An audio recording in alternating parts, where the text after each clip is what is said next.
நீதிமொழியின் புஸ்தகம் 14வது அதிகாரம் 31வது வசனத்தை வாசிங்க. தரித்திரன் ஒடுக்குகிறவனை அவன் உண்டாக்கினவரை நிந்திக்கிறான். நல்லா கேளுங்க.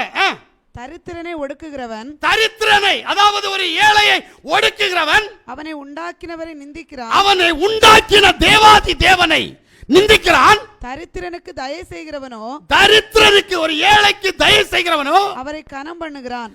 அவனை கனப்படுத்தினால் அவன் தேவனை கனப்படுத்துகிறான். யோசிக்கிறீங்களா?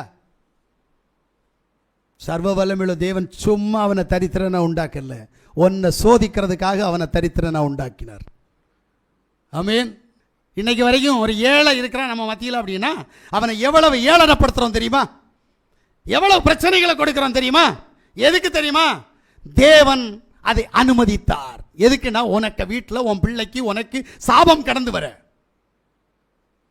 மறந்துடாத. தேவன் அனுமதித்தபடினால் நீ ஏழையை கனவீனப்படுத்திக் கொண்டிருக்கிறாய். அவன் தேவனால் உண்டாக்கப்பட்டவன். அவனுக்கு தேவனை ஆஸ்தியை கொடுக்காமல் தடை செய்து வைத்திருக்கிறார். ஏனென்றால் உன்னை பரிசோதித்து பார்க்க. ஒருத்தன் யாசுவாட்ட கேட்டார், ஆண்டவரே இது இவன் செய்த பாவமா இவன் பெற்றோர் செய்த பாவமா என்று. அப்போது தேவன் சொன்னார், இது இவன் செய்த பாவம் இல்லை, இவன் பெற்றோர் செய்த பாவம் இல்லை, தேவனுடைய நாமம் மகிமைப்படும்படியாய் இவன் இப்படி ஆனான். அல்லேலூயா, அல்லேலூயா. அப்படியானால் உன்னுடைய மத்தியில் இருக்கிற ஒரு ஏழை, நீ நான் தேவனுடைய பிள்ளை, எனக்கு தேவனுடைய சமூகத்திலிருந்து ஆசீர்வாதங்கள் வர வேண்டும், விடுதலை வர வேண்டும் என்று நினைக்கிறாயே, உனக்கு சாபம் வருவதற்கு காரணம் ஒரு ஏழையை நீ அலங்கோலப்படுத்துவது. எப்படி? சத்திய வேதம் சொல்லுது, ஒரு ஏழையை கனவீனப்படுத்தினால் உன்னை உண்டாக்கின தேவனை கனவீனப்படுத்துகிறாய். ஒரு ஏழையை கனப்படுத்தினால் நீ கனமடைவாய். அல்லேலூயா. இப்ப தரித்திரனை ஒருபோதும் வெறுக்க கூடாது. ஏன்னா அவனை தேவன் உன்னை பரிசோதிக்க வச்சிருக்கிறார், மறக்காத. இதுதான் உண்மை. நீ உனக்கு கிடைக்கிறத என்ன பண்ற, உனக்கு கிடைக்கிற நேரத்தை, உனக்கு கிடைக்கிற நாளை, உனக்கு கிடைக்கிற வருமானத்தை, உனக்கு கிடைக்கிற சாப்பாடை, உனக்கு கிடைக்கிற தண்ணிய நீ என்ன பண்ணிக்கிட்டு இருக்கிற? அந்த ஏழைய கனப்படுத்தவில்லை என்று சொன்னால் இது சாபத்தில் வந்து முடியும். அப்புறம் அவங்களுக்கு துரோகம் பண்ணா தொலைஞ்சு, என் வாழ்க்கை தொலைஞ்சு. இது வேத புஸ்தகம் சரியா தான் சொல்லுது. வாசிங்க லேவியராகமம் 19வது அதிகாரம் 15வது வசனத்தை. நியாய விசாரணையில் அநியாயம் செய்யாதிருங்கள். ஆமென். சிறியவனுக்கு முகதாட்சணியம் செய்யாமலும், ஆமென், பெரியவனுடைய முகத்துக்கு அஞ்சாமலும் நீதியாக பிறனுக்கு நியாயம் தீர்ப்பாயாக. நீதியாக நியாயம் செய்ய. இங்க ஏழை, இவன் இதுல ஒத்து வராது. இவன் பணக்காரன், இவன் என்னோடு கூட ஒத்து வருவான். பார்த்தேன்னா நியாயம் விசாரிக்கிற தேவன் ஒன்ன அக்கினியில போடுவதற்கு தயாராக இருக்கிறார். உனக்கு விமோசனம் கிடையாது, நரக தண்டனை. இடது பக்கம் இருக்கிறவர்களை பார்த்து சொன்னார், இவர்களை அக்கினியிலே நித்தியாக்கின. அந்த நித்தியாக்கினா அதுக்கப்புறம் உங்களுக்கு தப்புறதுக்கு வழி இல்லை. நித்திரைக்குள்ள கடந்து போனா தப்புறதுக்கு வழி இருக்குதுங்க, ஆனால் மரணத்திற்குள்ளே கடந்து போனால் தப்புறதுக்கு வழி இல்லை. இந்த ரெண்டும் வித்தியாசமான கேட்டகரி. உங்களுக்கு புரியாது, இப்போ காலம் வரும்போது வரேன், நல்லா புரிஞ்சுக்கிடுங்க. நித்திரைக்கு கடந்து போனியா, மரணத்தில் நித்திய அக்கினிக்கு கடந்து போறியா? இதை புரியணும் முதல்ல. நமக்கு இந்த அறிவு இல்லை. இன்னைக்கு வரைக்கும் ஏழையை என்ன பாடுபடுத்தி இருக்கிறோம், ஏழைக்கு விரோதமாக எவ்வளோ பேசியிருக்கிறோம், ஏழைக்கு விரோதமாக எவ்வளோ செஞ்சுருக்கிறோம். காலால் அடிச்சிருக்கிறோமா, கையால் அடிச்சிருக்கிறோமா, வாயால் திட்டியிருக்கிறோமா என்ற கேள்விக்குள் கடந்து போனால் உன்னுடைய வீட்டில் சாபம் கடந்து வந்தே ஆகும், வந்திருக்கும். இதான் உண்மை. நான் வேத புத்தகத்தை ஒரு நாளும் மறுதலிக்க மாட்டேன். என்னுடைய வேதம், இந்த பரிசுத்த வேதாகமம் எனக்கு உண்மையை மட்டும்தான் சொல்லும். அல்லேலூயா. வாசிங்க யாக்கோபு 1:27. திக்கற்ற பிள்ளைகளும் விதவைகளும் படுகிற உபத்திரவத்திலே அவர்களை விசாரிக்கிறதும் உலகத்தால் கரைபடாதபடிக்கு காத்துக் கொள்கிறதுமே பிதாவாகிய தேவனுக்கு முன்பாக மாசில்லாத சுத்தமான பக்தியா இருக்கிறது. ஐயா, நீ கடவுள் நம்பிக்கைன்னு சொல்லிட்டு பாவத்துக்குள்ளே போயிட்டு இருக்கிற தெரியுமா உனக்குன்னு கேட்குறேன். உன் பக்கத்தில் ஒரு ஏழை கஷ்டப்பட்டுட்டு இருப்பான். ஒரு ஏழையை நீ உதாசீனப்படுத்திக்கிட்டு இருப்ப, ஆனால் நீ செழிப்பாக வாழ்ந்துட்டு இருப்ப. எப்படி? கொஞ்சம் யோசித்து பாரு. வேதம் சத்தியத்தை சொல்லிட்டு இருக்குது. நரக தண்டனையை உனக்கு முன்குறிச்சாச்சு. ஏன்னா ஒரு ஏழையை நாம் எந்த அளவுக்கு கனப்படுத்துகிறோம் அப்படின்றது தெரியணும். அந்த ஏழைக்குள்ளே யார் இருக்கிறான்னு தெரியணும். அது சின்ன குழந்தையாக இருந்தாலும் சரி, 60 வயசு பாட்டியாக இருந்தாலும் சரி, அவங்களுக்கு உள்ள இருக்கிறவர் யார்? அவரை ஆராதிக்கிற அந்த பிள்ளைகளுக்கு விரோதமாக நீ என்ன செய்து கொண்டிருக்கிறாயோ அப்பவே சாபம் உன்னை பின்தொடரும். ஏற்ற காலத்தில் அந்த சாபம் உன்னையும் உன் சந்ததியையும் பிடித்து உன்னை ஏதோ ஒன்றில் சிக்க வைத்து விடும். அப்ப நான் என்ன செய்யணும்? வாசிங்க அந்த நீதிமொழி 14:31. தரித்திரனை ஒடுக்கிறவன் அவனை உண்டாக்கினவரை நிந்திக்கிறான், தரித்திரனுக்கு தயவு செய்கிறவனோ அவரை கனம் பண்ணுகிறான். அப்ப தரித்திரனுக்கு தயவு செய்கிற பழக்கம் உனக்கு இருக்கணும். எப்படி? வேதம் உண்மையை சொல்லிட்டு இருக்குது. ஏன்னா நீ தரித்திரனை என்ன செய்ய மாட்ட? நேசிக்க மாட்ட. இவன் ஒன்றுக்கு உதவாது, அவனுக்கு பேச தெரியாதுன்னா அவன் ஒன்றுக்கு உதவாதவன், அவன்கிட்ட பணம் இல்லைன்னா அவன் ஒன்றுக்கு உதவாதவன், அவன்கிட்ட ஆள்கட்டு இல்லைன்னா அவனுக்கு ஒன்றுக்கு உதவாதவன். நீ யாரோட சேர்வை தெரியுமா? பணம் சில்லறை இருக்கிறவன்ட்ட சேருவ, ஆள்பலம் உள்ளவன்ட்ட சேருவ, வாய் சாமர்த்தியம் உள்ளவன்ட்ட சேருவ. இல்லாதவன்ட்ட சேருவியா? அவனை நண்பனாவது சொல்லுவியா? இல்லை. என் சபை விசுவாசினாவது சொல்லுவியா? இல்லை. ஏன்? பிசாசு உன் குடும்பத்தில் சாபத்தை கொண்டு வரதுக்கு தேவன் உன்னை அனுமதித்திருக்கிறார். ஏனால் தேவனால் உண்டாக்கப்பட்டவனை நீ அலட்சியப்படுத்திக் கொண்டிருக்கிறாய்.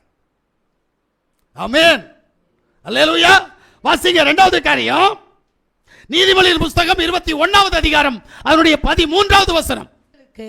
தன் செவியை அடைத்துக் கொள்கிறவன் தானும் சத்தமிட்டு கூப்பிடும் போது கேட்கப்பட மாட்டான். எப்படி சொன்னார் பாத்தீங்களா? நம்ம பைபிளை படிக்கிறதுல அதனால ஒண்ணு நமக்கு புரியாது. ஏழையின் கூக்குரலுக்கு செவி கொடுக்காதவனை, இவன் என்னதான் தேவ சமூகத்தில் முட்டி முட்டி ஜெபிச்சாலும் உபவாசிச்சாலும் இவனுடைய ஜெபத்தையும் தேவன் உதாசீனப்படுத்தி விடுவார். நான் என்ன கேட்கிறேன் அப்படின்னா, உனக்கு எண்ணெயிலேருந்து பிரச்சனை ஸ்டார்ட் ஆச்சு, இதுதான் கான்செப்ட். நான் அதுக்கு முன்னாடி என்ன செஞ்சேன்? இந்த அறிவு எனக்கு வேணும். என் பிள்ளைக்கு எப்போ உபத்திரம் வந்துச்சு, எனக்கு எப்போ உபத்திரம் வந்துச்சு, என் புருஷனுக்கு எப்போ உபத்திரம் வந்துச்சு, என் பொண்டாட்டிக்கு எப்போ உபத்திரம் வந்துச்சு, இந்த அறிவு எப்போ வரணும் அப்படின்னா, நான் என்ன செஞ்சதுனால என் பிள்ளைக்கு இந்த உபத்திரம் வந்துச்சு. ஆமீன். நம்ம ஏழையை கண்டா காளையும் மேயுமா, அந்த கதையாக நம்மகிட்ட. வேற யாரையும் கண்டா காளை மேயாது, ஆனா ஏழையை பார்த்தா காளையும் மேயுமா. இப்ப நீ காளையா உட்கார்ந்து மேய்ஞ்சிக்கிட்டு இருக்கிற, தேவனுடைய பிள்ளையா இல்ல. நீ தேவனுடைய பிள்ளையா இருந்தால் தேவன் உன்னிடத்தில் செய்கிற அற்புதங்களின் மூலமாக, உன்னை நடத்துகிற விதத்தின் மூலமாக நீ யார் என்பதை அறிய முடியும். இன்னைக்கு உண்மை சொல்றேன், ஒரு வாய் சோறு கொடுத்தா ஏழைக்கு எப்படி கொடுக்குறோம்? கொஞ்சம் யோசித்து பாருங்களேன். அதே இது ஒரு பணக்காரன் வந்தால் எப்படி கொடுப்போம்? ரெண்டுக்கு வித்தியாசம் இருக்கா இல்லையா? பணக்காரன் ஒருத்தன் வந்துட்டா வடை பாயாசத்தோட கொடுப்போம், அது வேற சிக்கன் மட்டன் அப்படி கொடுப்போம். ஒரு ஏழை வந்தா தின்னுட்டு போவான், கொடுங்க, பழைய கஞ்சி இருந்தாலும் பரவாயில்ல கொடுங்களேன். யோசிக்கிறோமா இல்லையா? ஏன் இந்த மனநிலை? அவனை ஏன் தேவனுடைய பிள்ளையாய் பார்க்க மாட்டேன்? ஏன் பார்க்க மாட்டேங்கிற? தேவன் சும்மா விட மாட்டார். நீ அவனுக்கு ஏழையா பார்க்கிற, ஆனா அவனுக்குள்ள தேவன் இருந்து வருகிறார் உன்னிடத்தில். ஏன்னா உன்னை சோதிச்சு பார்க்க தான் வராரே தவிர சும்மா இல்லை. அதனால தான் சொல்றாரு, ஏழையின் கூப்பிரலுக்கு நீ செவி கொடுத்தே ஆகணும். அல்லேலூயா. இன்னைக்கு கொடுக்குறியா? ஏழையின் கூக்குரலுக்கு செவி கொடுக்கிறியான்னு கேட்டா இல்ல. யாத்திராமத்துடைய புத்தகம் 22வது அதிகாரம் 23வது வசனத்தை வாசிங்க. அவர்களை எவ்வளவாகிலும் ஒடுக்கும் போது அவர்கள் என்னை நோக்கி முறையிட்டால் அவர்கள் முறையிடுதலை நான் நிச்சயமாய் கேட்டு. ஆமென். நல்லா கேளுங்க. தேவன் சொல்றாரு, தேவன் தாமே ஏழையின் கூக்குரலை கேட்டு தம்மை மாற்றிக் கொள்ளுகிற தேவன், அவருடைய சத்தத்திற்கு செவி கொடுக்கிற தேவன். நீ தேவ பிள்ளைன்னு சொல்ற, தேவனுடைய நாமத்தை தரிச்சிருக்கிறேன்னு சொல்ற, தேவனை விசுவாசிக்கிறேன்னு சொல்ற, ஆனா தேவனுடைய சுபாவம் உன்கிட்ட வரல. ஏன்? அப்ப யாருடைய சுபாவம் வந்திருக்குது? இப்பிரபஞ்சத்தின் பிசாசனுடைய சுபாவம் உன்னிடத்தில் வந்திருக்கிறது. பிசாசனுடைய அதிகாரம் உன்னிடத்தில் வந்திருக்கிறது. பிசாசு அப்படிதான் பார்ப்பான். பெரியவனை கொஞ்சம் விதமா பார்ப்பான், சிறியவனை கொஞ்சம் வித்தியாசமா பார்ப்பான். அந்த குணம் உன்கிட்ட வருது இல்ல? ஏன் கேட்கிறேன்? இப்ப நீ யாருடைய பிள்ளை? புரிகிற புரிதல் உனக்கு நல்லது. யாருக்கு விரோதமாக பேசுற, யாருக்கு விரோதமா செய்யற, யாருக்கு விரோதமா கூட்ட சேர்ற, கொஞ்சம் யோசிங்க. ஒரு அனாதையை, ஒரு திக்கற்றவங்களை, ஒரு பிரச்சனையில் இருக்கிறவங்கள நம்ம என்ன பண்ணுவோம்னா தனியாக விட்டுருவோம். நம்ம விரலுக்கேற்ற வீக்கம் யாரு அப்படின்னு தேடுறோமா இல்லையா? இல்லையா? ஆமீன். யாராவது ஒரு ஏழையை நண்பனாக வச்சுருப்பீங்களா? ஏழையை போய் சாப்பிட்றதுக்கு வழி இல்லாதவனை நண்பனாக வச்சுருப்பீங்களா? சாப்பிட்றதுக்கு வழி இல்லாதவன் சொந்தக்காரனா வச்சுருப்பியா? மதிக்கவே மாட்டேன். ஏன்? இது அவன் செஞ்ச தப்பு இல்லை, அவன் ஏழையா பிறந்தது. பேச்சு சாமர்த்தியம் இல்லாதது அவன் செஞ்ச தப்பு இல்லை. தேவன் அவனுக்கு கொடுக்காததை நீ எதிர்பார்க்கிற. அப்ப இங்க தேவனை தான் நீ தூசிக்கிற. மறந்துடாத, தேவனை தூசிக்கிற, தேவனுக்கு நீ உதவி செய்ய மாட்டேங்கிற, தேவனை மதிக்க மாட்டேங்கிற. ஆமென், அல்லேலூயா. அப்ப தேவன் உனக்கு என்ன செய்வார்? எனக்கு இறங்காத ஒன்றை நான் உன்னை ஆசீர்வதிப்பேனா? எனக்கு இறங்காத ஒன்றை நான் வழி நடத்துவேனா? எனக்கு இறங்காத உன்னுடைய பிள்ளைகளை நான் பாதுகாப்பேனா? இல்ல. அனுபவி. நிறைய பேர் பெத்த பிள்ளைங்களை நம்பி வாழுவீங்க, ஆனா ஏழைக்கு இறங்க மாட்டேன். பிள்ளைய ஒன்றை விட்டு தூக்கி மாத்திடுவார். உண்மை சொல்றேன், இது நடக்கும். இன்னைக்கு இல்லைன்னா நாளைக்கு, நாளைக்கு இல்லைன்னா 40 நாள் கழிச்சு கண்டிப்பா நடக்கும்.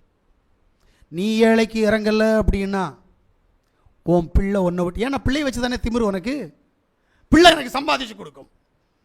என் பிள்ளை வயசான காலத்தில் என்ன பார்த்துக்கிறோம், நடக்கும். பல அனுபவங்கள் நமக்கு கடந்து வந்தாலும் நாம் திருந்துவதில்லை. அதனால தேவன் என்ன செய்யறார்? திருந்தாத ஜென்மம் தூக்கி மாத்துருவோமே, படட்டும், பட்டாவது திருந்துவானான்னு பார்ப்போமே. ஆனா இன்னைக்கு பட்டும் அடங்காத ஜனம் இருக்குதுங்க. திமிர் பிடிச்ச ஜனம் அடங்காது, பட்டாலும் அடங்காது. உண்மை, தாய் தகப்பன் என்கின்ற ஸ்தானத்தை தந்த பிள்ளைகளுக்கு பிசாசோ அவமானமோ அது வந்தா கூட என்னை நான் திருத்திக் கொள்ள மாட்டேன் என்கின்ற வைராக்கியம். அந்த நாய் எப்படி போனா போட்டு, அது தள்ளையும் பார்த்தா பார்க்காது, தவப்பனை பார்க்காது. அது எப்படி? ஒன்னால தான் அது இந்த நிலைமை. ஒன்னால இதை ஒரு நாள் நீ புரிய மாட்ட, நாளைக்கு உன் கதை ரோட்டை நிற்க வேண்டிய கதை வரும். எனக்கு தெரிஞ்சு அதுக்கு தான் அநாத ஆசிரமங்களை கட்டுறாங்கன்னு நினைக்கிறேன். ஏன்னா தேவ சமூகத்தில் மனம் திரும்பாத யாருக்கும் வீட்டில் இடம் இல்லை. இதுதான் உண்மை. நான் எந்த வீடை குறித்து சொல்கிறேன்னு நீ தெரிஞ்சுக்கணும், சரியா? அப்போ வீட்டில் இடம் இல்லைன்னா அநாத ஆசிரமம் தான். ஏங்க, நீ செய்கிறது தானே உன் பிள்ளை உனக்கு செய்யும். நான் என்ன செய்கிறேனோ அதை என் பிள்ளை எனக்கு செய்யும். கழிந்த நாளில் ஒரு வீட்டுக்கு கடந்து போனேன். அப்பாவும் பையனுக்கு சண்டை. பேர பையன் சொல்கிறான், நான் உட்கார்ந்துருக்கிறேன், அப்பா யோசித்துக்கா, நான் சொன்ன நீ தாத்தாவை சும்மா இருக்க விட மாட்டேங்கிற. இன்னைக்கு நான் சின்ன பையன், நாளைக்கு வளர்ந்தா இதை உனக்கு நான் திரும்பி செய்வேன், பார்த்துக்கோ. எனக்கு உண்மையிலேயே ஷாக் ஆயிடுச்சு. நான் அவன்கிட்ட கேட்குறேன், என்னடா மச்சி இப்படி கேட்குறானே, நீ இப்படி திருந்த மாட்டேங்கிறே. அவன் சொல்லுவான், அவன் ஏன் பிள்ளை மச்சி, உனக்கு புரியாது, அவன் ஏன் பிள்ளை. என்னடா சொல்கிற? உன் பிள்ளை தான் இப்போ உங்ககிட்ட கேட்குறான். நீ உங்கள் அப்பா ஒன்றை நேசிக்கிறத விட உங்கள் அப்பா நான் நேசிக்கிறான்டா. இது உனக்கு தான் புரியல, எனக்கு புரியுது, உனக்கு புரியல. புரிஞ்சா உனக்கு நல்லது. பிள்ளை வளர்ந்து நாளைக்கு ஒன்று அநாதாசிரமத்தில் விடுவானா இல்லையான்னு பாரு. கிழவன் இன்னைக்கு செத்துருவார், நாளைக்கு வாழ்க்கை முடிஞ்சிடும். ஆனால் அந்த பிள்ளையுடைய மனசில் ஏறி உட்கார்ந்துருக்குது, பார்த்துக்கோ அப்படின்னு. இது மாம்சத்தில் என்ன பண்ணுறீங்களோ தெரியாது, ஆவியில் நீங்கள் பண்ண வேண்டிய விஷயம் நிறைய. உடனே நினைப்பீங்க, அப்போ எங்க அப்பா அம்மாவுக்கு நான் உதவி செய்யணும்ல. அவன் திடகாத்திரமா இருக்கிறத நீ என்ன உதவி செய்யறது? நல்லா புரிஞ்சுடுங்க. வேதம் சரியா உங்களுக்கு சொல்லுது, கீழ்ப்படிய மனசு உண்டனா கீழ்ப்படி. கீழ்ப்படிய மனசு இல்லையா, நீ கண்டிப்பா ஒரு நாள் கைவிடப்படுவ. இன்னைக்கு உன்கிட்ட நல்ல பலம் இருக்குது, நல்ல பலம் இருக்குது, நான் சம்பாதிப்பேன், நான் என்ன செய்வேன், வாழுவேன். உன் வாழ்க்கை தான் தெரியுதே, எப்படி வாழ்றேன்னு எல்லாருக்கும் தான் தெரியுமே.